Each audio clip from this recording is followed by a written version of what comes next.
창조적인 미래를 만드는 지식 강연 상상하라 이매진. 네, 안녕하세요. 반갑습니다. 김현욱입니다. 네, 안녕하세요. 이정범입니다. 네, 이종문 작가. 네. 사람이 살아가는데 꼭 필요한 세 가지 뭐가 있을까요? 일단 돈이 있을 테고요. 돈. 저 같은 경우는 휴식이랑 만화요. 역시 만화쟁이네. 김현욱 아나운서는 어떠세요? 네. 아니 근데 잠깐 그 전에 만화쟁이라는 표현 싫어해요, 좋아요? 좋아하죠. 저 만화쟁이니까요. 웹툰쟁이는 웹툰쟁이도 나쁘지 않은데 웹투너. 만화가 좀 더. 웹투너. 그런 말은 안 쓰나요? 네, 웹투너 좀 세련되지 않았네요. 아 그래요? 김현욱 아나운서는 미안해요. 어떤 거 좋아해요? 저 같으면은 이제 사람이 살아가는데 세 가지가 필요하다고 우리가 배우죠. 아, 옷, 네. 식, 그렇죠. 음식, 그리고 한 가지가 여자. 네? 여성. 저는 결혼을 안 했잖아요. 아, 그러시구나. 맞네요. 그러니까 의식주죠. 네. 그 중에 저는 이제 아내도 필요하다. 지금 아직 이 얘기를- 살아계신 게 아닌 거죠. 네. 숨은 쉬고 있으나 딱히 살아있다고 볼 수 없는 네, 그런 상태죠. 빨리 다시 태어나셔야 되는데. 근데 요즘은 예, 예. 기본적인 그런 기본 요건들에 대해서도 네, 네. 사람들의 기대치가 굉장히 올라갔어요. 그렇죠. 아무렇게나 입지도 않고 이제는 개성을 드러내기 위해서 조금이라도 이쁜 걸 입고 네. 먹는 것도 이제는 그냥 끼니를 때우는 게 아니잖아요. 그렇죠. 조금 더 맛있는 걸 먹으려고 노력을 하고. 만화만 봐도 그렇잖아요. 그렇죠. 옛날에는 다 일일이 그렸는데 네, 그렇죠. 지금은 웹툰이라고 하는 세상에서 컴퓨터를 이용해가지고 그려가지고 바로바로 볼 수 있는 세상이 되지 그렇죠. 않았습니까? 모든 게 업그레이드 됐죠. 예. 더불어서 예전에는 귀농해가지고 농촌에 살고 싶다 그러면 갔어야 되는데 아, 예. 지금은 본인 집 옥상에다가 텃밭을 만들어 버리잖아요. 그런 사람들 많죠. 그러니까요. 예. 이게 시대가 많이 변했습니다.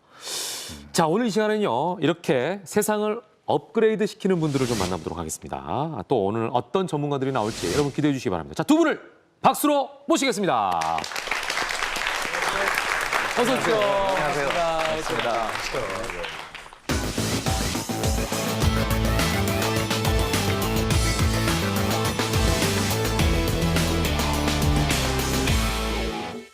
두 분 다 같은 건축 분야라고 해도 좀 분야가 다를 수 있잖아요. 어떤 분야의 전문가이신지 설명을 좀 네네. 부탁드릴게요. 교수님. 김동현 교수님. 저는 뭐 과거로 돌아간 사람이지 않을까 싶습니다. 그래서 건축이지만 건축 역사를 전공을 했고요. 특히 그중에서 한국 건축 그리고 요즘 많이들 얘기하고 있는 뭐 한옥의 시공, 설계 이쪽들 공부하고 가르치고 있습니다. 네. 그러시구나. 그러니까 한옥과 관련된 거를 연구하시고 네. 쭉 이제 짓고 계시는 설계도 네, 하시고 그렇죠. 예. 네, 그런 건축하시고 우리 저 양 교수님은 저는 그냥 우리가 보통 얘기하는 건축 설계, 그렇죠. 디자인 이쪽이고요. 그래서 뭐 대학에서나 대학원에서도 다 그쪽으로 전공을 해서 계속 그냥 평생 디자인하고 있습니다. 네네네네. 자, 그러면은 두 분 다 뭐 어디 가면은 습관적으로 건물을 보시겠어요. 보죠. 그죠? 아무래도. 습관적으로. 네네. 네. 두 분도 오시면서 YTN 건물을 보시면서 생각하셨을 것 같아요. 네. 네. 어떠셨어요? 일단 한옥을 많이 바라보시는 분의 입장에서는 어떻던가요? 한옥도 시대에 따라 바뀌어 왔거든요. 네네. 마찬가지로 이 건물도 상당한 국제적인 트렌드를 갖고 있는 건물이라고 생각이 됩니다. 근데 그 속에 담긴 이미 그 메시지는 뭘까 하는 것은 물음표로 남겨놓겠습니다.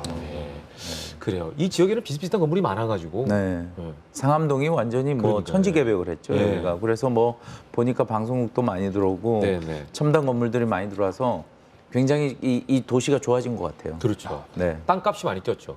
그런 것 같은데요. 네. 저기 땅값이 많이 뛰었어요. 옛날에 여기다 땅을 샀어야 되는 건데. 그리고- 아, 그런 생각 안 하세요? 갑자기 궁금해졌어. 진짜 건축을 하시다 보면 야, 여기 같으면은 내가 보니까 좀 뭘 지으면 올라가겠다. 뭐 이런 건 없으세요? 제가 교수기 때문에 그런 말을 하기 좀 그렇고 고려타보는 데밖에 안 나올 것 같아요. 공식적으로 생각하지 않으시는구나. 무력은 없으시네요. 아니, 왜냐면 이 건물과 땅은 또 이게 같이 가는 그렇죠. 네. 부분이 있으니까. 그런 건 있죠. 이 네. 전체적으로 도시적으로 볼 때 네. 어떤 동네가 앞으로 굉장히 각광을 받겠다. 네네네. 뭐 그런 정도까지는 예상을 네. 하죠. 자, 그러면 오늘 주제부터 먼저 확인해 보도록 하겠습니다. 첫 번째 주제 보여주시죠. 건축은 과학이다. 저는 침대는 과학이라는 얘기는 들어봤는데. 저희 같은 경우는 건축은 예술이란 말을 많이 했잖아요. 네. 어떤 보통 의미에서 과학이라고는 좋아할까? 잘 비교 안 하는데. 네. 보통 우리 작가님은 이제 아무래도 만화라고 하는 그 디자인과 이런 예술에 가깝기 때문에 예술로 인식하고 계실 네. 거고요. 네, 네. 보통 또 다른 환경에 계신 분들은 또 건축은 공학이라고 얘기하시는 분들도 그렇죠. 계시고 네. 뭐 건축은 굉장히 다양한 얼굴을 가지고 있다고 보시면 될 것 종합적인 같은데요. 분야긴 하겠네요. 예. 그러면 저기 김동현 교수님은 다른 정의는 없으세요? 건축은 뭐 과학이다. 비슷한 얘기라고 할 수 있는데 제가 어디 가서 뭐 일반인 대사랑 특강을 하면 네. 무슨 과 나왔냐고 물어봐요. 제 정체를 모릅니다. 그러니까 건축은 결국은 다양한 분야의 사람부터 땅 그리고 건축을 모든 부분을 다루는 학문이기 때문에 네, 네, 네. 예. 그럼 이런 표현하면 너무 진보하겠죠? 건축은 무지개다. 정말 진부하네요. 아니야, 이거는 동성애자들이 좋아할 수도 있어요. 아, 그렇네요. 자, 아무튼 오늘 이 주제를 가지고 얘기를 나눠보도록 하겠습니다. 그러면은 우리 양 교수님 오늘 어떤 주제로? 오늘 그 아무래도 건축은 과학이라는 주제가 있으니까요. 네네네. 첫 번째 제가 그 강의를 해드릴 부분이 건축하고 과학과 얼마나 밀접한 관계가 있는지에 대해서 좀 네네. 말씀을 드릴까 합니다. 네. 네. 자, 첫 번째 강연 양진석 교수님입니다. 박수 부탁드릴게요. 맞습니다. 특별히 그 과학과 건축과의 관계에 대해서는 그렇게 많이 얘기를 한 것 같지 않아요. 그래서 오늘 이렇게 여러분들하고 TV 보시는 시청자 여러분들과 이 얘기를 하게 돼서 무척 반갑게 생각합니다. 건축이 예술이고 공학이고 뭐 그렇게 여러 가지를 얘기하는데 과학과 어떤 밀접한 관계가 있느냐? 간단합니다. 인간이 쓰기 때문에, 인간이 쓰는 예술이기 때문에 우리가 과학의 한 분야로서 아니면은 밀접한 관계로 그렇게 얘기를 합니다. 첫 번째 그 슬라이드 사진을 보시면 저게 애플의 신사옥입니다. 도넛 모양을 하고 있는데요. 스티브 잡스가 건축에 굉장히 관심이 많습니다. 그리고 뭐 인문학도이기도 했죠. 근데 스티브 잡스가 애플을 정의를 내릴 때 인문학과 공학이 만나서 탄생된 회사입니다라고 주로 얘기를 많이 하죠. 똑같습니다. 건축의 정의가 공학과 인문학이 만났다 해가지고 이제 건축의 정의를 내리는데요. 바로 애플 신사옥이 아직도 이제 공사 중에 있는데 이제 곧 준공이 됩니다. 발표 자료를 보면 저도 아직 가보진 못했어요. 발표 자료를 보면 상당히 첨단 과학이 많이 가미된 건축물이다. 여러 가지 뭐 환경적인 것도 그렇고 에너지 여러 가지 기술이 구현된 건물이다라고 합니다. 역시 스티브 잡스가 선택한 저 건물이 굉장히 과학 속에서 발휘된 건축이 아닌가라는 생각이 듭니다. 영국 건축가 노만 포스터가 설계를 했고요. 노만 포스터라는 건축가는 상당히 어떻게 보면 기술지향적인 건축가이기 때문에 더욱더 애플과 잘 어울리는 것 같습니다. 런던의 시청사입니다. 꼭 바위 모양을 하게 이렇게 뺐다게 생긴 건물인데요. 저것이 그냥 디자인으로만 탄생된 건물은 아니고요. 바로 에너지 효율을 따지면서 나오게 된 건물입니다. 아까 애플 신사옥을 설계한 노만 포스터의 작품이고요. 우리가 사각형의 면적을 좀 동그랗게 만들면서 부피를 줄이고자 하는 그런 시도에 의해서 나온 거고요. 저 바깥에 지금 자세하게는 안 보이겠지만 저 바깥에 테두리에 태양 열판이 다 붙어 있습니다. 그래서 에너지를 보통 저 같은 규모의 에너지를 그 건물에 비해서 70% 정도 세이브를 하고 있다고 합니다. 시청사가 당연히 모범을 보이고 있다고 해도 과언이 아니겠죠. 그리고 또 하나 보여드리겠습니다. 저것은 베를린 국회의사당인데요. 앞에 보이는 저런 그 의사당 건물은 서양 건축에서 익히 볼 수 있는 건물인데요. 바로 위에 돔입니다. 돔을 유리돔으로 얹었는데요. 바로 1차 세계대전 때 전소된 건물을 리모델링을 하면서 저 유리돔을 얹었는데 바로 저 유리돔이 전망대로 쓰여집니다. 국회의사당이 전망대로 쓰여진다니까 굉장히 멋있죠. 그래서 사람들이 저기까지 다 올라가게 돼 있는데요. 그런데 의문을 가지실 겁니다. 저렇게 유리돔으로 돼 있으면은 너무 이 온실처럼 돼서 덥지 않을까, 춥지 않을까 하는데 바로 친환경 에너지의 어떤 기법을 써서 가장 친환경에 모범되는 건물을 만들었습니다. 유채씨 기름을 이용해서 에너지원으로 쓰고요. 빗물을 다 받아서 다시 재활용을 하는 그런 친환경 에너지 등급을 굉장히 높게 인정받은 그런 건물이 되겠습니다.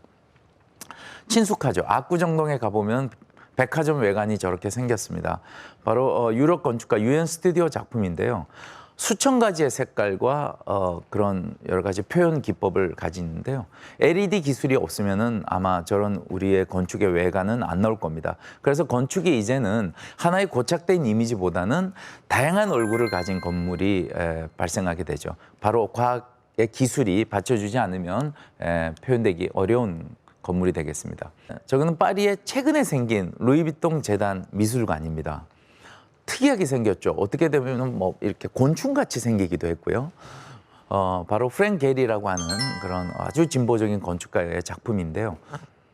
그 정말 우리가 종이를 한번 이렇게 구겼다가 펴 놓은 듯한 그런 건축물입니다. 바로 컴퓨터 기술에 의해서 탄생된 그런 건축입니다. 그렇게 쭉 첨단적인 건축물 예전서부터 쭉 이렇게 한번 쭉 역사적으로 한번 짚어봤는데요. 건축은 역시 과학하고 밀접한 관계를 이루고 있고요. 결국은 건축은 수학, 공학을 수반하지 않으면 불가능합니다. 예술이기 이전에 건물은 무너지지 말아야 되고 쓰기 편해야 되고 튼튼해야 되고 하기 때문에 과학의 기술 없으면 건축은 불가능하다고 볼 수 있겠습니다. 궁극적으로 끝에 가서는요. 과학에 의해서 구현되는 기술에 의해서 표현된 건축이 굉장히 미래지향적이고 과학 기반인 것 같아도요. 결국은 우리는 전통적인 축조 방식의 건축에서 아이디어를 구할 수밖에 없습니다. 결국은 우리 전통 건축에서 공간에 대한 지혜, 기술에 대한 지혜를 결국은 받아서 앞으로 발전을 해 나가는 것이 건축이 아닌가라는 생각으로 제 강의를 마치도록 하겠습니다. 감사합니다. 네. 자, 양진석 교수님의 첫 번째 강의였는데요. 와, 뭐 하나도 똑같은 건물이 없는 그러네요. 눈이 호강하는 시간이었어요. 근데 이제 저희는 이제 디자인적으로 굉장히 화려하고 유명한 건물들만 아는데 이게 다 과학이 뒷받침된 건축물이다라는 걸 우리가 알 수가 있었고, 네. 요거는 아까 그 애플 네. 신사옥은 못 보셨다고 했는데 나머지는 다 보신 거죠? 네, 직접? 거의 다 가본. 현장 가가지고? 예, 거의 다 가본 건물들이. 저 건축물들을 다 보셨다고 했잖아요. 네네. 그 안에도 다 들어가 보신. 네, 건축은 이제 외피만 봐서는 될 게 아니라 그렇죠, 안에 들어가서 공간을 경험하고 해야 되니까. 만화가드 같은 경우는 그 작업하는 공간의 영향을 되게 많이 받아요. 어디서 작업하냐에 따라서 뭐 예를 들면 천장이 높은 데 가서 해야 되는 작업도 네네. 있고 아, 그런 게 있는데 그래요? 실제로 지금 보여주신 저런 건물들에서 작업을 하면 네. 되게 잘 될 것 같아요, 일이. 네. 네, 실제로 그런 영향들이 좀 있나요? 지금 제가 아까 여기 리허설 할 때 딱 와보고 와 좋다 이렇게 네네네, 했는데 네. 보통 방송국이 오래돼서 시설이 좀 노후돼 있잖아요. 지은 지 얼마 안 됐잖아요. 그러니까 이게 1년밖에 안 되니까 이게 딱 오니까 녹화가 잘 된 이유가 있다니까요. 기분이 좋아요. 아, 산뜻하고. 네. 왠지 새 옷 입은 것 같고. 네, 공간이 너무 좋고 그리고 특히 이 스테이지 디자인 네네. 너무 잘하신 것 같아요. 아, 그래요? 괜찮습니까? 네. 보통 이거는 건축가보다는 인테리어 전문가한테 그렇게 받아야 하시는 되는데. 분들도 물론 뭐 그런데 굉장히 뭐 너무 멋있는 것 같아요. 아, 그러시구나. 네. 하긴 뭐 양 교수님은 녹화하실 때 옷도 한 번씩 그냥 사서 입으시는 분. 그날을 위해서. 오늘 이거 아마 옷 버리고 가실 거예요. 아, 좋다. 자, 우리 저 양 교수님의 강의를 듣고 궁금하신 분들은 네. 질문을 좀 해주시기 바랍니다. 네. 네. 네. 저랑 눈 마주친 분? 네네네. 아, 네. 일로 나와주세요. 네. 자, 먼저 본인 소개 좀 부탁드릴게요. 아, 네, 안녕하세요. 저는 여기 근처 홍익대학교 재학하고 있는 조영일이라고 합니다. 네. 질문해 주시죠. 뭐가 네. 궁금하세요? 아, 네. 그 전에 강연 중간에 네. 친환경 건축에 대해서 언급을 하셨잖아요. 저희 우리나라에도 네. 친환경 건축의 예시로 들 만한 건물이 있는지 궁금합니다. 아, 네. 사실 그 친환경 건축은 시도가 굉장히 많이 되고 있습니다. 우리가 알게 모르게요.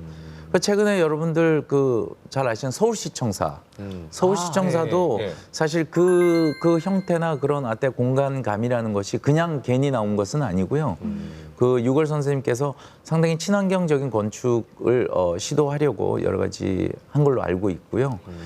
그리고 사실 친환경 건축이 시도되는 거에 사실 일정 기간 우리는 시간이 좀 필요한 것 같아요. 그것이 어떻게 해서 효율이 있고 어떤 시행착오가 있고 하는 그런 좀 결과가 좀 나와야 되는데 아직은 조금 이른 건 있어요.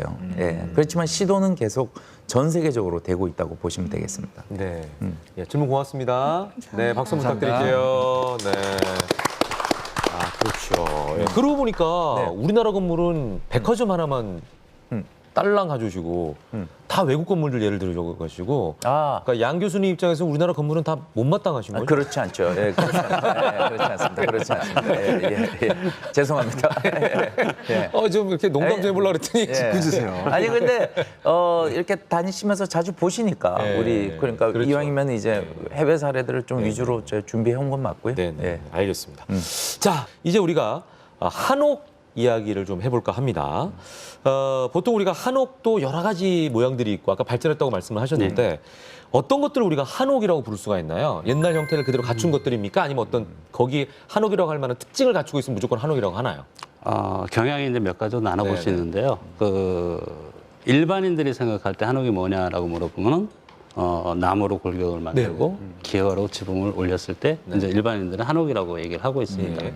근데 저는 이제 한옥도 시대에 따라 변해왔고 지금의 한옥도 창조를 해야 되고 네. 앞으로 또 한옥도 만들어야 된다고 생각하는 개념에서는 한옥은 이 땅에 그리고 우리에게 순화된 집이다. 저는 그렇게 정의하고 싶고 다양한 시도들이 이루어져야 된다고 생각합니다. 네. 우리가 알고 있는 정의하고는 좀 다르신 것 같아요. 그러게요. 자, 굉장히 기대가 됩니다. 김도경 교수님의 강연 박수로 청해 보도록 하겠습니다. 저는 이제 과거로 돌아가겠습니다. 아마 앞에 나오신 양 선생님하고는 이 의상도 그렇고 이미지도 그렇고 과거로 돌아갈 준비가 돼 있는 사람 같고요. 한옥에 숨겨진이라는 말을 썼지만은 한옥에도 많은 과학적인 내용들이 담겨져 있습니다. 그래서 그런 부분들을 한번 살펴보도록 이렇게 하도록 하겠습니다. 왼쪽 위에 있는 사진을 보시면 목수라는 사람들이 나무를 깎은 모습이죠. 저 깎은 저 자리에 또 다른 나무가 끼어져서 집이 완성되어 가는 과정입니다. 그래서 오른쪽 위에 있는 사진을 보시면 어느 사람이 올라가서 이 큰 나무 덩어리를 갖고 쿵쿵 지금 찍고 있습니다. 달고지라고 부르는 건데요. 저게 뭐냐면은 나무와 나무가 서로 짜 맞춰질 때 그냥 쑥 들어가 버리면은 이거는 이제 집이 잘못 져졌다고 그래요. 왜냐면은 나무라고 하는 이 재료는 유기질이기 때문에 살아있는 재료입니다. 무기질이 아니고. 그래서 시간이 지나면 수축하게 돼 있어요. 근데 처음부터 헐렁하게 들어가면 시간이 지나면 이 사이가 완전히 벌어져 있어서 집이 막 멉니다. 그러면은 그럼 뻑뻑하게 들어가야 되잖아요. 근데 너무 뻑뻑하게 들어가면 어떨까요? 어거지로 넣으면 나무가 찢어집니다. 그죠?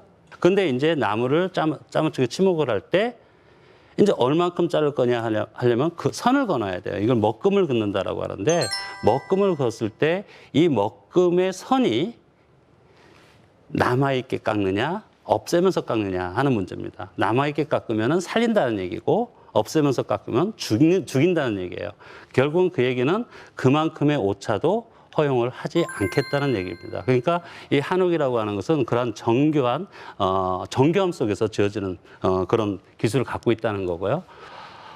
다음 얘기는 무슨 얘기냐면은 제가 이름을 붙인 게 있습니다.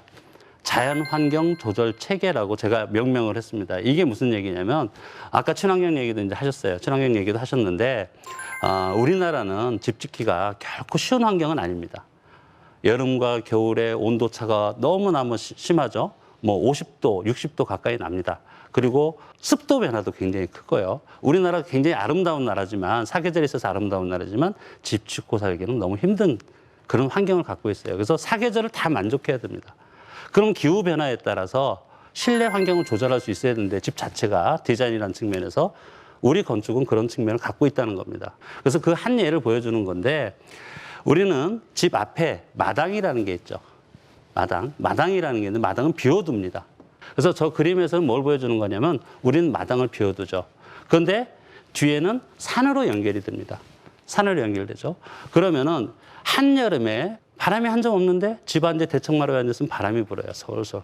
그 원리를 말씀드리려고 하는 겁니다. 마당은 비어져 있기 때문에 햇빛이 쨍쨍 내려쬐게 되면 굉장히 달궈집니다. 그 상승기류가 발생해요.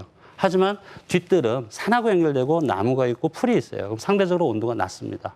그럼 상승기류가 발생해서 빈 자리를 공기가 치고 들어와야 돼요. 그때 큰 건물이 막고 있는 거고 그 막고 있는 건물에 난 틈새에 바람이 들어오기 때문에 시원해질 수 있는 이런 원리를 갖고 있다 하는 것이고요.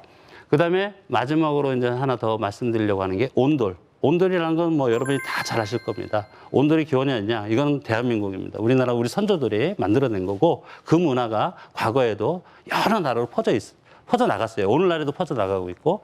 근데 온돌의 과학성이라는 걸 말씀드리고 싶은데 맨 이제 앞에 불 때는데 아궁이죠. 아궁이를 지나면 턱을 하나 만들어 놓습니다. 부넘기라고 부르는데 턱을 만들어 놓는 이유는 이 뗀 것들이 안으로 들어가면 막히기 때문에 그걸 막는 거예요. 그다음에 굴뚝을 통해서 바람이 역류가 들어오면은 불길이 안 들어가기 때문에 그걸 막아주는 기능을 합니다. 그다음에 이제 그걸 넘어가면 고래라고 하는 불이 지나가는 자리가 있습니다. 이제 골짜기가 고래라고 부르는데 고래는 아궁이 쪽에서 뒤쪽으로 가면서 높아집니다. 왜 그럴까요? 우리가 배웠잖아요. 자연과학. 뜨거워진 공기는 위로 가려는 성질이 있어요. 잘 들어가라는 얘기예요. 근데 이 잘 들어간 공기가 그냥 빠져나가면 안 되잖아요. 그러니까 맨 끝에 제일 높은데 여기에 또 한 번 뚝을 만들어놔요. 그 뚝을 그것도 역시 분엄기라고 부르는데 그걸 만들어 놓은 것은 머물러라라는 얘기입니다. 그런데 그 뚝을 넘어가면 깊이 파내요. 그걸 개자리라고 부르는데 왜 파내냐 하면은 넘어갈 정도가 되면 이제 식었다는 얘기입니다. 식으면 뭐가 되냐면 막 재 같은 게 따라서 올라갔는데 재가 공기가 식으면 떨어져요. 일종의 집진 장치가 되는 겁니다. 그런 개념으로 해서 연도를 통해서 굴뚝까지 나가서 굴뚝에 다시 한번 개자리가 있고 그래서 나가는 연기는 맑은 연기가 나간다. 그래서 한옥에 우리 집에 온돌이라고 하는 것에 바로 저런 어떤 과학적인 원리가 숨어 있다는 것을 말씀을 드리고 싶고요. 바로 집이 발전하는 과정은 저런 과학적인 이런 개념 속에서 이제 발전해 나가는 거고 우리 집에도 그런 원리들이 많이 담겨져 있다는 것을 말씀을 드리겠습니다.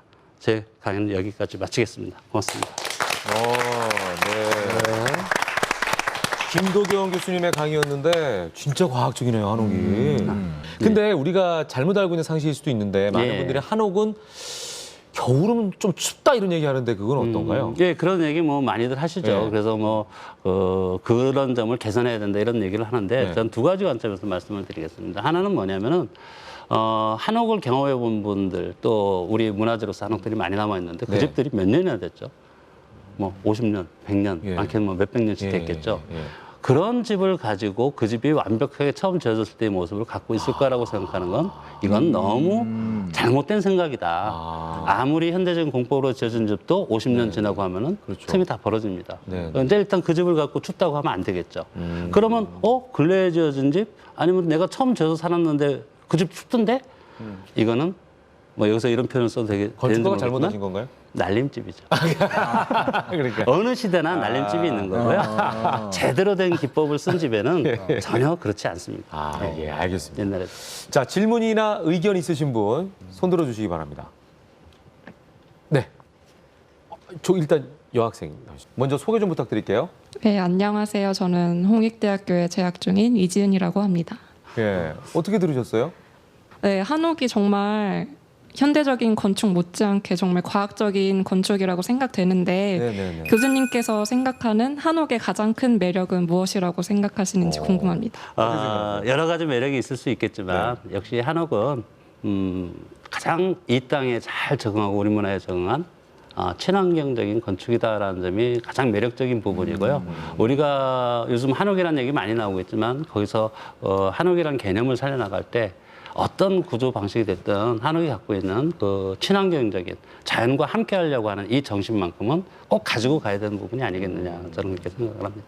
네. 아까 중간에 자연환경조절책이라는 네. 명명을 직접 하셨다고 하셨잖아요. 그 부분이 되게 인상적이었는데 그 예로 들어주신 게 여름에 네. 시원한 대류 현상. 네. 반대로 겨울에 아까 예. 네. 안 추울 수 있다라고 하셨는데 자연환경 조절 체계적인 면에서 그런 걸 또 설명할 수 있나요? 자, 온돌은 결국 에너지를 쓰는 거기 때문에 제가 말하는 논리에서는 벗어나죠. 벗어나는데 온돌이 갖고 있는 원리 중에 하나가 아궁이 그 아랫목과 윗목이 있습니다. 네. 옛날에는 뭐 아랫목 따뜻한 데는 어르신이 주무시고 아랫목은 저기는 아랫목은 엉덩이가 있곤 하죠. 예. 너무 뜨거워. 근데 저는 있어야 된다고 생각해요. 그게 왜 대류가 벌어집니다. 그 안에서. 예. 근데 아까 이제 자연환경 조절 체계에 또 뭐가 있냐 했을 때 친환경적인 재료라는 측면을 우리가 생각을 할 수가 있습니다. 저는 유리가 발전해 온 과정은 결국 창호제의 성격을 닮아가려고 하는 거 아니냐. 그래서 그래도 지금 못 갖고 있는 게 뭐냐면 창호지가 갖고 있는 통풍성입니다. 그러네요. 유리는 예. 통과 안 하잖아요. 예. 그러니까 자연과 항상 호흡하고 있다는 거예요. 근데 창호지도 2배지, 3배지라는 게 있는데 일반적인 창호지 한 장의 단열 성능이 우리 얇은 일반 유리 한 장의 단열 성능보다 높습니다. 그래요? 예. 그래서 시골의 초가집도 그 문짝을 2개씩 이렇게 다는 이유는 또 고급집에서 3겹씩 답니다. 네네. 그럼 창호지가 3겹, 4겹이 되는 거거든요. 왜냐하면 창호 하나에 2겹 다는 경우도 있으니까. 그러면 단열 성능이 충분히 유지되면서 결국 뭐죠? 계절에 따라서 열고 닫을 수 조정할 수 있고 공기가 소통되면서 내부의 대류가 일어날 때 어떻게 됩니까? 내부 공기가 외부 환경에 따라서 습도나 모든 것들이 조절될 수 있는 능력을 갖고 있다. 그럼 오늘날의 집은 과연 어떻게 될까? 저는 의문부로 남겨놓고 싶습니다. 그렇게 말씀을 듣고 보니까 오늘날의 집은 마당을 좀 많이 구비해야겠네요. 비싸졌어. 땅값이 많이 들죠. 비싸겠네요. 그러니까요. 예전에 그 한옥 보면은 여름에도 진짜 그 집 문을 이렇게 다 들어가지고 걸게 돼 있잖아요. 그래서 소통할 수 있게. 들어열기라고 하는 그죠? 거죠. 예. 정말 그 과학적인 조상들의 지혜를 알 수가 있는 부분입니다. 자, 건축에 숨겨진 과학 이야기 나누고 있습니다. 계속해서 이후에 더 재미있는 이야기를 이어가도록 하겠습니다.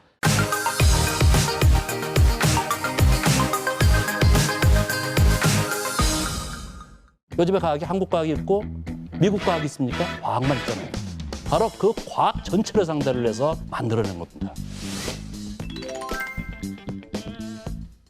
동의보감의 가장 큰 테마는 시간을 초월한 가치가 있는 의서이며 의학이다. 그 아까 교수님 말씀에 중국은 막 30몇 번 찍었는데 시장이 다르잖아요. 규모. 그러니까 그래서 저는 중국에 또 다른 동의보감이 있는 건가? 창조적인 미래를 만드는 지식가견 임혜진 여러분께서 함께하고 있습니다. 자, 이제 두 분과 함께 나눌 두 번째 주제를 살펴보겠습니다. 보여주시죠. 건축의 시대 반영. 아, 중요하죠. 건축은 시대에 따라서 많이 변하는데 서양 건축은 좀 짧게 얘기하면 시대별로 어떻게 변해왔나요? 그 서양 건축사라는 게 있어서 네네네. 뭐 우리가 보통 아는 뭐 르네상스 네네. 이전과 이후로도 나뉘고요. 네. 또 소위 말해서 산업혁명이 일어나면서 네. 이 1900년대 올라오면서 이제 이 철근, 소위 콘크리트 그리고 뭐 유리 이런 것들이 아주 기술이 자재들이 발전하면서 사실 아주 이 건축이 급속도로 더 발전하게 됐죠. 네. 건축이 시대를 반영한다고 했을 때 이 한옥 같은 경우는 사실 현대 사회의 건축 문화가 많이 다르잖아요. 네. 지금에도 아까 말씀하셨던 그런 과학적인 원리라고 할까요? 한옥의 장점 이런 게 반영될 수 있을까요? 지금의 현대적인 논리로도 반영이 될 수 있죠. 아까 좀 전에 말씀드린 그 대류 현상을 만드는 것. 오늘도 우리가 보일러를 쓰고 있거든요. 예를 들면 네네. 보일러에 그 파이프의 간격을 다르게 한다든지 열선의 간격을 다르게 한다든지 그 대류 현상을 만들 수가 있는 거고요. 네네. 뭐 그런 측면에서 한옥이 갖고 있는 여러 가지 성질들을 우리가 개념적으로 네. 뭐 활용을 할 수 있는 여지는 얼마든지 있다고 생각을 합니다. 그 시설 면에서도 뭐 현대식으로 바꾸는 경우는 있지만 지붕이라든지 이런 그것도 이제 지붕의 모양이라든지 천장의 형태도 마찬가지로 공기의 순환하고도 많이 연관이 있겠죠. 그런 면들이. 그런 부분이 있죠. 예, 예. 예. 알겠습니다. 자, 이번에는 그러면은 한옥이 시대를 반영해서 어떻게 변화해 왔는지 저희가 좀 더 자세하게 들어보도록 하겠습니다. 이번에는 먼저 김도경 교수님께서 강연해 주시겠습니다. 박수 부탁드립니다. 우리 집을 보면요. 많은 사람들이 큰 변화가 없지 않았느냐 이렇게 얘기를 합니다. 제가 보여드리는 사진의 건물들이 시대적인 차이를 갖고 있는 건물들입니다. 왼쪽 위에 있는 사진은 일본 지금 나라에 있는 호류지의 금당과 뒤에 탑이 보이고 있습니다.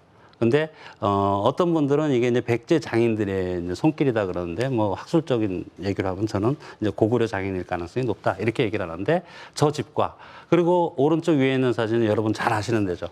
불국사입니다. 그리고 왼쪽 아래가 부석사에 있는 무량수전 고려시대 건물이죠.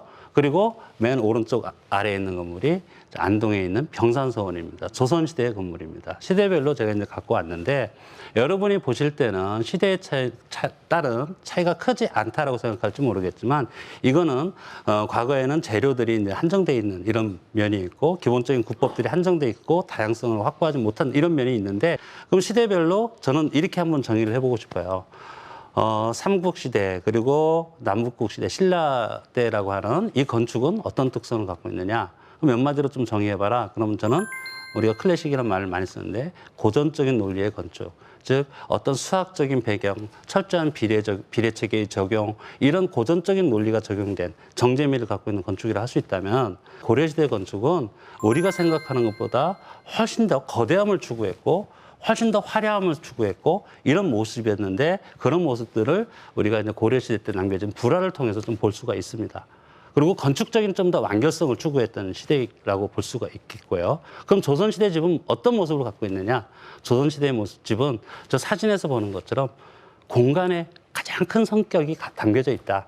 즉 우리의 자연이라고 하는 것과 같이 호흡하려고 하는 조선시대 사람들의 이상에서 나온 어떤 자연과의 호흡 함께 하려고 하는 마음 이런 마음이 조선시대 건축에서는 공간적인 측면에서 많이 드러나고 있다. 이렇게 얘기를 할 수 있겠고요. 그래서 시대에 따라 많은 변화가 있었습니다. 그러면 그 시대에 따라 많은 변화가 있었는데 그럼 오늘날에 우리가 한옥을 만든다면 어때야 될까? 자, 저 집을 짓고 오늘날 한옥이 아무리 좋아도 저 집을 짓고 우리가 살려고 하면 살 수가 없을 거예요. 그죠? 밑에 있는 집은 최근에 지은 한옥입니다. 집 안에 부엌도 욕실도 다 들어가 있어요. 변화한 겁니다. 한옥 자체에 한옥이라는 껍데기를 놓고 그 내부를 변화시킨 겁니다. 한옥이라는 게 꼭 기둥 세우고 기와를 올렸을 때 한옥이냐? 아니다. 저는 그렇게 생각을 합니다. 한옥은 오늘날 이 땅에 그리고 우리에게 오늘날 사는 우리에게 순응할 수 있는 그런 집을 우리가 재창조하는 거다. 이렇게 볼 수 있겠고요. 저 아래쪽에 있는 집의 평면 보여드리는 건 뭐냐면 기술적인 측면에서 또는 공간적인 측면에서 한옥도 변신할 수 있다. 한 일부는 콘크리트 구조고 일부는 목조 구조입니다. 그러면서 어떤 지역의 특성에 맞춰서 다양한 그 한옥의 특성을 반영한 이런 다양한 어떤 공간 구성도 우리가 만들어낼 수 있다 하는 어쨌든 이것은 기술적인 측면에서 건축이 변화할 수 있다는 측면을 말씀을 드리고자 하는 겁니다. 지금 보여드리는 이 사진이 여러분 잘 아십니다. 석굴암입니다. 그죠? 석굴암인데 석굴암이 워낙 뛰어난 건축물이고 예술 작품이기 때문에 이것을 오랫동안 보존하려고 우리가 노력을 해왔어요. 근데 이게 어떤 연유인지 하니까 변형이 돼서 일제강점기 때 변형이 돼서 콘크리트 돔을 씌웠습니다. 근데 석조 건축물은 이런 특성이 있어요. 콘크리트 돔을 뭐 씌워도 씌우지 않아도 우리나라 환경에서는 석조로 집을 짓고 저렇게 폐쇄적인 구조를 만들면은 내부와 외부에 공기 온도차가 생깁니다. 그래서 표면 온도차 때문에 결로 현상이 발생해요. 근데 옛날에는 별 문제가 없었는데 모르겠어요. 별 문제가 없었는지는. 하지만 오늘날 돔을 씌워놓고 하니까 이 문제가 더 심각해졌어요. 그러면 옛날 사람들은 어떻게 했을까? 이 뒤에 샘이 있습니다. 샘에서 항상 차가운 물이 올라와요. 이 샘물을 바닥으로 한쪽으로 흘러보냈습니다. 이건 뭐냐면 타협을 본 겁니다. 자, 우리는 자연현상을 그럴 수밖에 없는 자연현상을 어떻게 했죠? 생기지 말라고 한 거예요. 그런데 옛날 사람들은 생겨라. 대신 아무데나 생기지 말고 여기에만 생기자 약속을 한 겁니다. 자, 똑같은 지식을 갖고 있지만 과연 무엇일까? 저는 그게 지혜라고 생각하고요. 그런 부분을 이 사진에서도 볼 수 있습니다. 이게 해인사의 그 세계적인 그 문화유산이죠. 팔만대장경을 보관하고 있는 건물입니다. 법보전 또 뒤에 있는 건물 수다라장이라고 부르는 그 두 건물인데 이런 일이 있었어요. 저기 있던 이 팔만대장경 장판을 야, 세계적인 이런 문화유산을 어떻게 저런 건물에 보관을 할까? 이거는 후손이 할 도리가 아니다 해서 최신식 건물을 짓고 안으로 넣습니다. 넣었다가 얼마 안 돼서 꺼내왔어요, 다시. 여기가 더 잘 보존되더라 하는 얘기입니다. 그럼 저 속에는 어떤 지혜가 담겨져 있을까? 바로 그 지혜는 자연을 이해하고 그 자연과 조화를 이루면서 서로 타협을 이루려면서 살아가는 바로 지혜라고 하는 부분이 담겨 있다. 그래서 과학 얘기를 했지만 과학 참 중요한 부분입니다. 기술 중요한 부분이에요. 하지만 우리가 무엇을 지향하면서 나갈 것이냐에 따라서 건축의 미래는 달라질 거고 우리가 만들어내는 건축은 전혀 다른 모습이 될 거다. 저는 그렇게 생각을 합니다. 이상 제 강연을 마치도록 하겠습니다. 고맙습니다. 네, 김동영 교수님께서 강연을 해주셨는데 그러니까 결론적으로는 자연에 순응하는 지혜 이렇게 좀 결론을 맺어도 되지 않을까. 타협할 수 있는 지혜죠. 네, 그렇죠. 예. 굉장히 시사하는 바가 큰 그런 내용이었습니다. 뭐 제가 어릴 때 살던 집도 지금에 비하면 굉장히 다른 모습을 하고 있다는 기억이 있거든요. 정말 근데 옛날이었으니까. 수백 년간 살아온 집은 하물며 얼마나 많이 변했겠어요, 그죠? 우리 그렇죠. 살아가는 한옥도 동안에 변신하고 계속 있다는 예, 예. 생각이 그 듭니다. 중간에 보여주셨던 그 겉은 한옥이지만 안에 이 네. 주방이나 네. 화장실 같은 부분은 보통 우리가 한옥 생각하면 제일 힘든 부분이 그 두 공간이거든요. 그렇죠. 근데 그 부분을 현대적으로 바꿔서 보니까 네. 굉장히 안락해 보이더라고요. 아니 저렇게 사시는 분들 많아요. 아, 지금. 그래요? 예. 저렇게 건축하시는 분들. 그리고 요즘에는 그 외곽 쪽에다가 네. 현대식으로 돼 있는 한옥집들을 지어서 이렇게 마을을 형성해가지고 하는 그런 개발도 많이 하고 계시죠. 그런 사례들도 많이 있고요. 예. 지자체에서 많이 추진하고 예. 있습니다. 예. 사실 한옥의 변화를 쭉 보여주셨는데 사실은 건축 기술적인 측면에서의 변화 같은 경우는 좀 궁금했는데 많이 못 들었거든요. 네, 네. 좀 전문적일 수도 있긴 하지만 어떻게 건축 기술적인 면에서의 변화도 좀 설명해 줄 수 있을까요? 우리가 이제 원숭이 얼굴 보면은 원숭이 얼굴이 똑같다고 생각하는 건 마찬가지로 우리 집도 우리가 보면은 네, 네. 많은 차이가 있는데도 우리가 보지 못하는 거는 익숙하지 않기 때문입니다. 제가 한 예로 이제 말씀드린 아까 사진에 보여드렸지만 부속선 무량수전이라는 건물이 있죠. 네, 네. 근데 여러분이 이제 그 건물 가보신 분은 많을 거고 또 우리 이제 가깝게 볼 수 있는 건물 중에 하나가 경복궁의 근정전이라는 건물이 네, 있습니다. 네, 네, 네. 같은 것 같지만 전혀 다르거든요. 그 전에 뭐 왜 다르냐 하면은 위치가 다른 거 아닌가요? 위치도 다르죠, 다르죠. 위치도 다르고 예. 고려 시대 때 집을 만드는 사람과 조선 시대 때 집을 만드는 그 일선에 섰던 사람이 다릅니다. 그리고 오늘날의 조직 체계도 다르고요. 물론 그 속에는 이상도 다 다르겠지만은 고려 시대 때 우리가 소위 말하는 대목이라고 불렸던 사람들은 네. 국가적인 관직이 정삼품까지 올라갑니다. 높네요. 예. 네. 차관 정도까지 올라갔다 이렇게 생각하시면 돼요. 예. 지금 현재. 조선 시대 때는 초기에는 올라갔습니다. 예. 올라갔는데 중기 이후로 오면서 국가적인 공약이 있을 때 이 사람들을 임시로 관직을 줘요. 하지만 임시 관직이고 굉장히 하위직입니다. 이 얘기는 결국 뭐냐면 고려 시대 때 장인들은 굉장히 많은 공부를 하고 저기 한 인텔리 계층이라는 얘기입니다. 네. 어떻게 보면 오늘날의 아키텍트 기술자에 조금 더 가까운 이런 성향을 갖고 있는 사람들이고요. 네. 조선 시대 때 그 사람들은 우리가 이제 소위 말하는 장인이라는 개념, 그죠? 한 직종에 굉장히 오랫동안 하면서 어떤 장인이라는 개념에서 한 부분에 기술력을 갖고 있던 분들이고 그래서 시대에 따라 사회 조직이 바뀌고 이상이 바뀌고 하면서 이런 변형이 바뀌는데 특히 기술력이라는 부분에서는 그런 부분에서 상당히 큰 차이가 있고 그런 차이가 부속선 무량수전 경복궁 근정전에 나타나고 있다 네. 이렇게 볼 수 있습니다. 예, 자 이렇게 해서 저희가 그 한옥의 변화에 대해서 얘기를 좀 나눠봤는데 이제 마지막으로 우리 양진석 교수님을 통해서 그렇다면 서양 건축물은 또 어떻게 변해왔는지, 예, 그리고 그 미래는 어떤지 이걸 좀 한번 들어보도록 하겠습니다. 큰 박수로 다시 한번 청해보도록 하겠습니다. 제목은 미래 도시를 설계하다인데요. 여러분들도 다 예상 가능한 건축의 세계에 대해서 한번 상상의 나래를 한번 펼쳐보도록 하겠습니다. 지금 현재 우리 주변을 돌아볼 수 있는 현대 건축의 역사라는 것이 한 몇 년 정도 됐냐니까요. 한 150년 정도밖에 안 됐습니다. 그러면 150년 전에는 지금의 건축을 볼 때 뭐라고 그랬냐니까 미래 건축이다 그랬을 겁니다. 자, 그러면 지금 이 시대에 서서 우리 미래 도시나 미래 건축은 어떤 모습일까요? 일단 상상이 가능한 것이 일단 벽이나 기둥이 얇아지겠죠. 신소재가 나오면서. 그러면 이 지구라는 좁은 땅에서 어떻게 하면 그 건축물의 벽이나 구조물을 얇게 할 수 있을 것인가가 아마 새로운 우리가 관점이 되겠죠. 상당히 신소재들이 나오면서 구조체가 발전이 될 것 같고요. 그렇게 되면은 신소재가 발전이 되면서 초고층 건물들의 모습이 달라지겠죠. 저게 건물이 꼭 살아있는 생물처럼 저렇게 돌아갑니다. 차가 건물 안에 있고요. 건물이 뺑뺑뺑뺑 돌아가고 있습니다. 저 희한하게 생겼죠. 바로 실제 설계가 된 건물입니다. 저 건물이. 두바이의 로테이팅 타워라고 해서 일명 다빈치 타워라고 합니다. 저 건물의 특징은요. 각 층이 돌아가는 겁니다. 이렇게. 예. 저 건물이 왜 저렇게 지어졌을까요? 저 건물이 이렇게 돌면서 지어졌는데 바로 전망이 한쪽만 봐서는 안 된다는 생각입니다. 부동산적인 측면에서 개발이 그렇게 된 거죠. 그래서 나는 360도 전망을 다 즐길 수 있는 건물이다 이렇게 되는 거예요.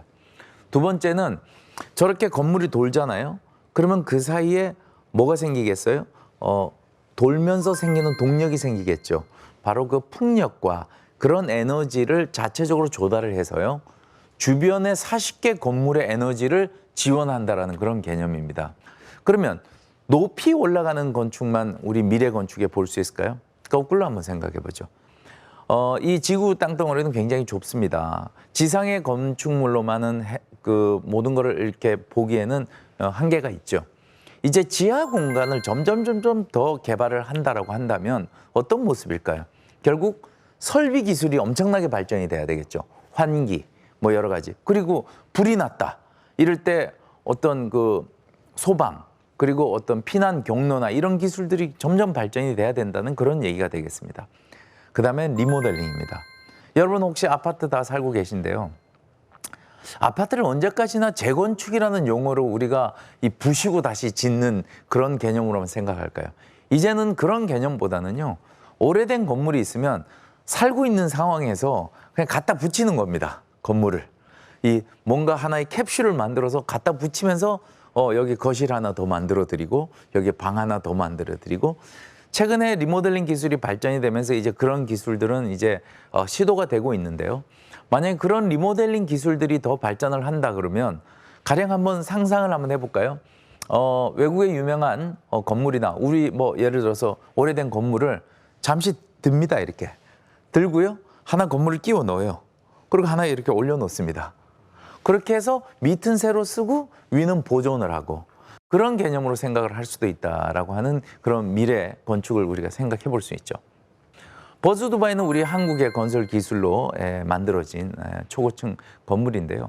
결국 저 건물들도 결국은 이제 점차 어떤 미래를 상징하는 건물이 될 겁니다. 여러분들 잘 아시는 뉴욕의 엠파이어 스테이트 빌딩 있죠? 몇 년 됐을 것 같아요? 100년 됐어요, 벌써. 100년 전에 벌써 그 건물을 뉴욕 맨하탄에서 짓고 있었던 거예요. 일부에서는 미친 짓이라고 그랬습니다. 어떻게 저렇게 높은 건물을 저 안 무너지나 그랬는데 아직 잘 버티고 있습니다. 바로 콘크리트 기술이 발전했기 때문에 철근 콘크리트 기술에 의해서 건물이 만들어졌습니다. 이제 버즈 두바이 저렇게 나왔잖아요. 이제 점점 더 올라갈 겁니다. 그런데요, 넌센스는요.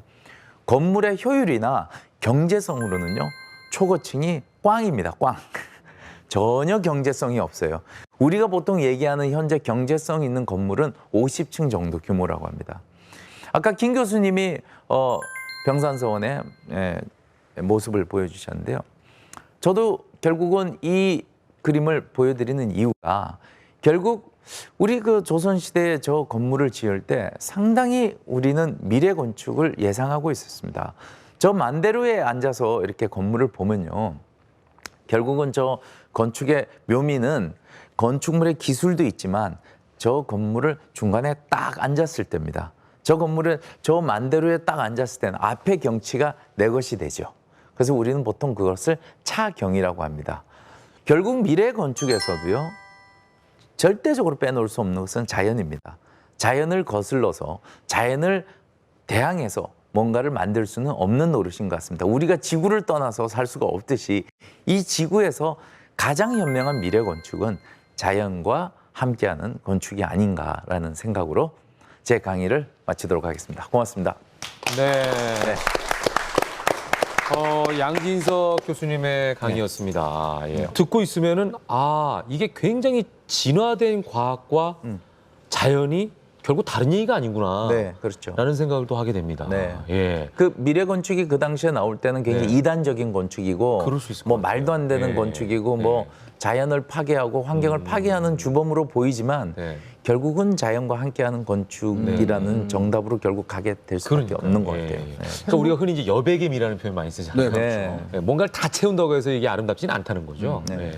사실 뭐 SF 영화 같은 데 보면 네. 미래 건축은 주로 두 가지잖아요. 네. 하늘 쪽으로 가까이 가거나 네. 이 지하 쪽으로 가까이 가거나. 네. 근데 지금처럼 이렇게 변화하는 형태의 건축은 제가 처음 봤거든요. 네. 두 분은 건축 쪽에 전문가시면 가장 마음에 들거나 제일 마음이 가고 좋아하는 그런 건축들이 있을 것 같아요. 또는 이렇게 짓고 싶다 하는 그 그렇죠. 그럴 수도 있잖아요. 어떤 걸 좋아하세요?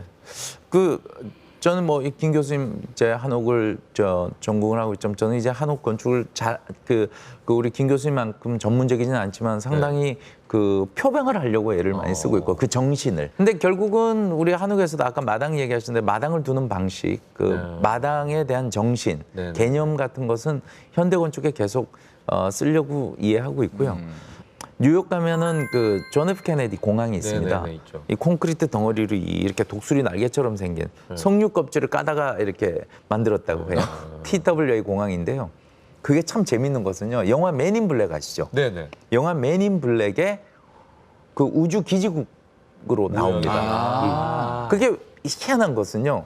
거의 미래를 얘기하는 영화에 굉장히 다 그런 형태가. 과거의 건물을 가지고 세트로 한다는 얘기예요. 그리고 영화 인셉션을 보면 네네. 첫 장면이 그 일본의 오사카 성이 나옵니다. 그렇죠. 그러니까 외국 사람들의 눈에 볼 때는 굉장히 아시아적이고 전통적이고 동양적인 것이 상당히 미래적이라고 생각을 하는 거예요.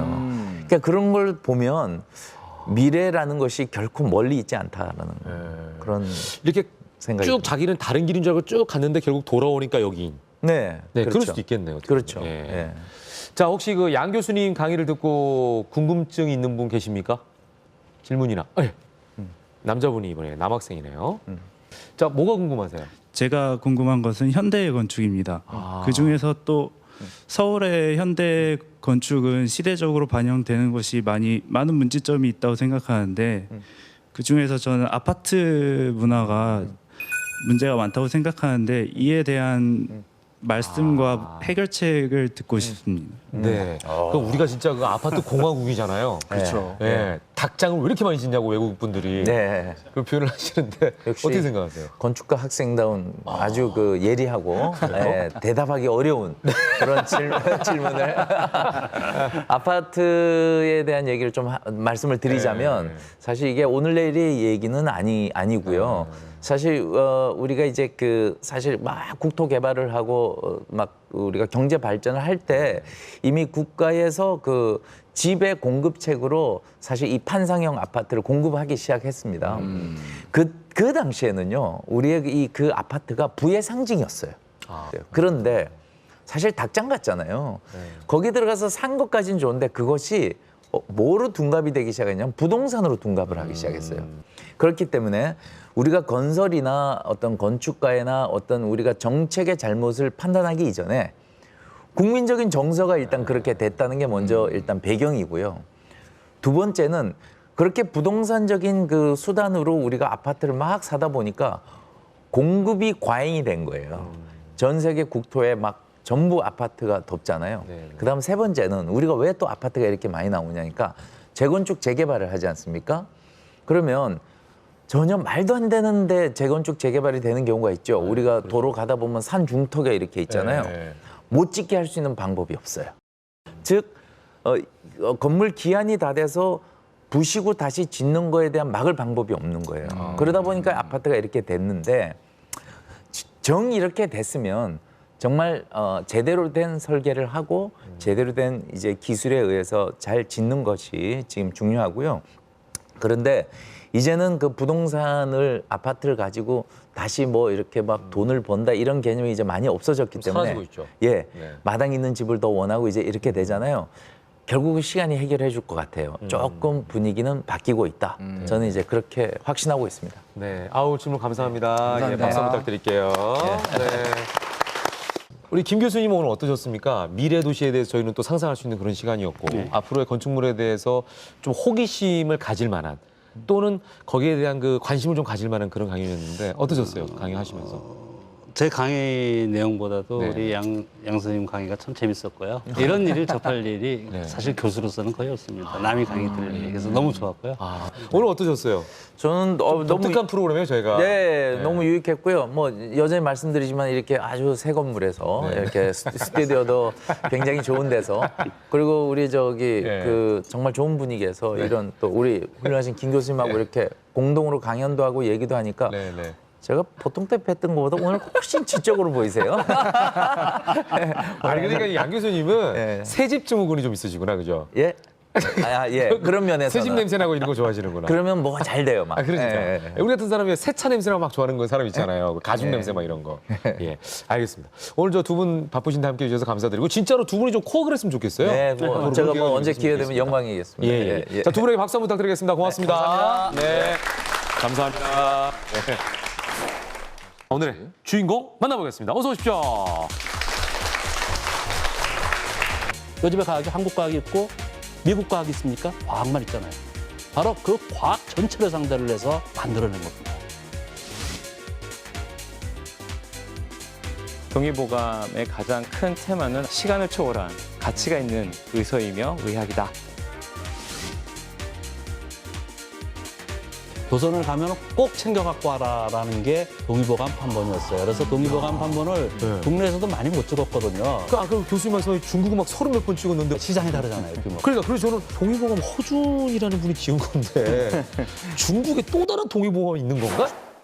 상상 안내자 이종범의 이미지. 자, 오늘은 또 어떻게 정리를 할 수 있을까요? 오늘 강연을 듣다가 프랑스의 소설가 베르나르 베르베르의 말을 떠올렸어요. 네네. 베르나르 베르베르는 그런 말을 한 적이 있어요. 나는 소설 속에서 건축을 해야 할 때가 많다. 그러니까 이야기를 마치 건축물 올리듯이 짠다는 얘기겠죠. 네네. 실제로 그 사람의 소설 작품 방식을 보면 그 사람이 살고 있는 공간이나 어떤 건축에 굉장히 많은 영향을 받고 있어요. 우리도 우리가 살고 있는 공간의 영향을 많이 받잖아요. 그렇죠. 그런 생각을 하면서 오늘 강연을 들었더니 한쪽 강연에서는 앞으로 우리가 전혀 다른 방식으로 창의적으로 사고를 할 수 있는 영감 넘치는 공간을 만나게 되겠구나. 또 한편으로는 아무리 시대가 바뀌고 세상이 바뀌어도 네. 가치 있는 생각은 변하지 않겠구나라는 생각을 하게 만드는 그런 여러 가지 공간들을 만난 좋은 강연이었습니다. 네.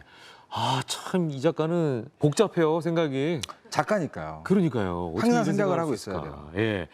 저는 그냥 단순했어요. 얘기 네. 들으면서. 어떠셨어요? 건축가들은 참 행복한 직업이구나. 왜요? 자기가 상상한 집에 대한 의미라든지 이런 거를 자기 마음대로 해석할 수도 있고 그렇죠. 현실화시킬 수 있잖아요.